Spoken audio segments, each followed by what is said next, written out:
But I think If you're going to do transfers, I want to see CM Punk from AEW being bought for 50 million, being brought onto Raw, not transfers like, oh, pick up a card and you get to be moved to SmackDown. No, do it properly. Go and buy, I don't know, Kenny Omega for 100 mil for Saturday. Do that. That's what we want.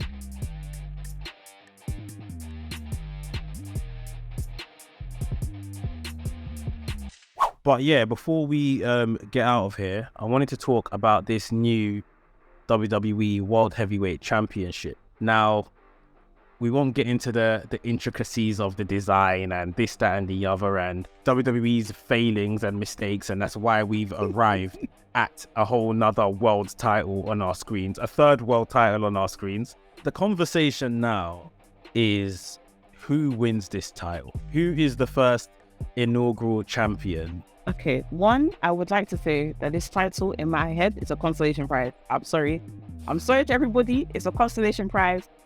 You don't deserve that, but it is. In terms of who should win it first, as long as it's not Cody, I'm alright.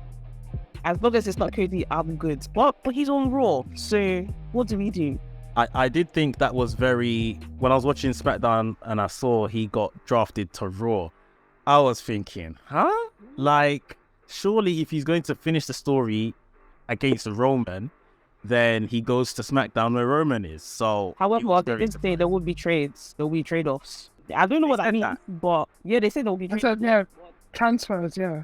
But I think if you're going to do transfers, I want to see CM Punk from AEW being bought for 50 million, being brought onto Raw, not transfers like, oh, pick up a card and you get to be moved to SmackDown. No, do it properly. Go and buy, I don't know, Kenny Omega for 100 mil for Saturday. Do that. That's what we want. This is it. So basically, all that says to me, that now you've confirmed that to me, is that we need Cody on Raw so that ratings don't dive. But basically, when we're ready to start off Roman versus Cody again, we're giving ourselves the loophole to move Cody to SmackDown. Well, in terms of answering your question, sorry, who should win? It's between three people for me. I can't pick one. So Seth, Finn, and Drew. Those are my picks. AJ, who should be the first World Heavyweight Champion? Dominic is on a high rise. Dominic is on a high rise right now. World champion, Don't play with it. He should win it in the most dirtiest, in the most rambunctious way, because he just should. But on a serious note, I honestly, like, the three people, for me, it's definitely Cody. I definitely think Cody deserves that title. It just suits him. I was thinking Gunther got drafted to Raw. Gunther has been on a trajectory that's just been insane. He's gonna have to drop that Intercontinental one time, but he needs to be on that heavyweight scene now. Drew, I agree with Drew. Drew needs something, and I think he's been kind of, I don't know, but it's just meals. He kind of been threatening to leave, or is there some kind of thing? I feel like if he does win, he should do it as a heel. Sorry, we need to bring back heel Drew. Yes. He should do it as a heel. I don't want to see 1, 2, 3 Claymore. Piss off, go away. Yeah. No, bring back heel Drew when he was with Dolph Ziggler. I need that back. Oh, I don't need him with Dolph Ziggler. No, with Dolph, please. Dolph. Yeah.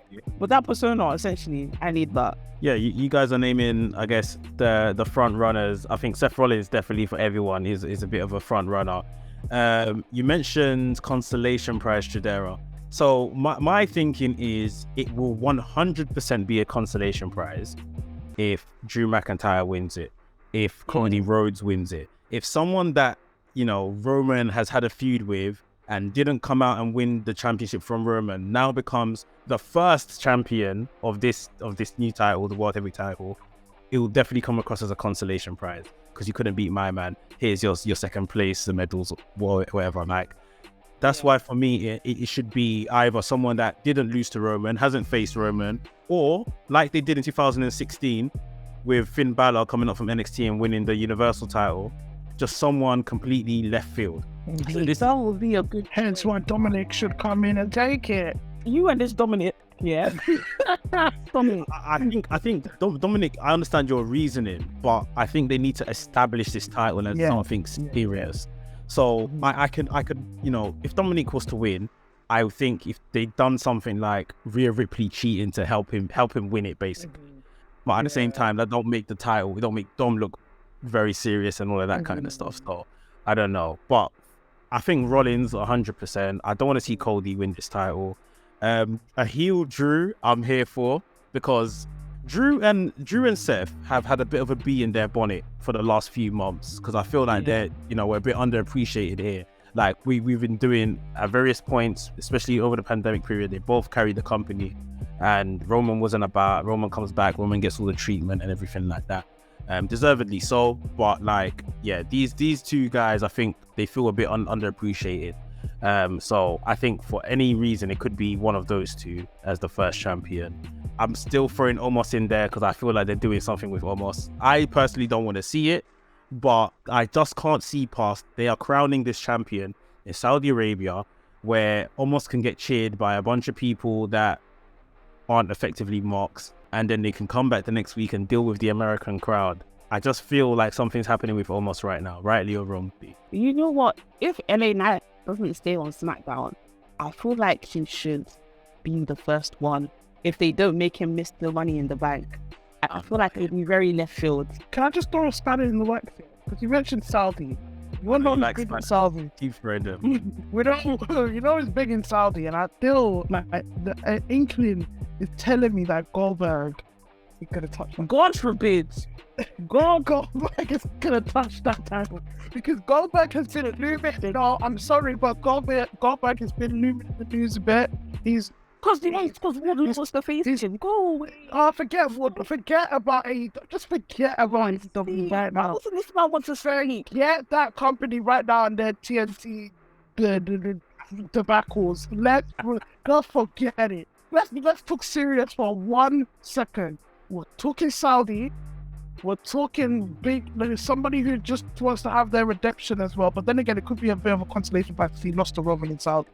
But I feel like, remember who's backstage. Remember who's backstage as well. It's not Triple H. It's not just Triple H anymore, by the way. Just so you know. I feel like something in my soul is telling me, the adrenaline in my soul is telling me Goldberg. He said the adrenaline. You stop watching. I'll keep watching the product. I don't know, but again, this could be a generational thing. But sometimes you need someone as big and legendary as Goldberg, and he's still active, to hold something first and then drop it to someone. I mean, yes, that argument is a thing. I just think we're past the point of Goldberg. Like, Goldberg's currently moaning that WWE didn't give him a retirement match. So I don't know. Yeah, I don't know.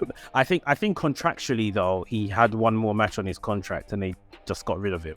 So that's why he's probably got to be in his bonnet. But I mean, I don't want to see it. So I don't want to see it either, man. He should go home and sleep. Yeah. Well, we're only probably about a month out at this point, Night of Champions, to see who that person is going to be.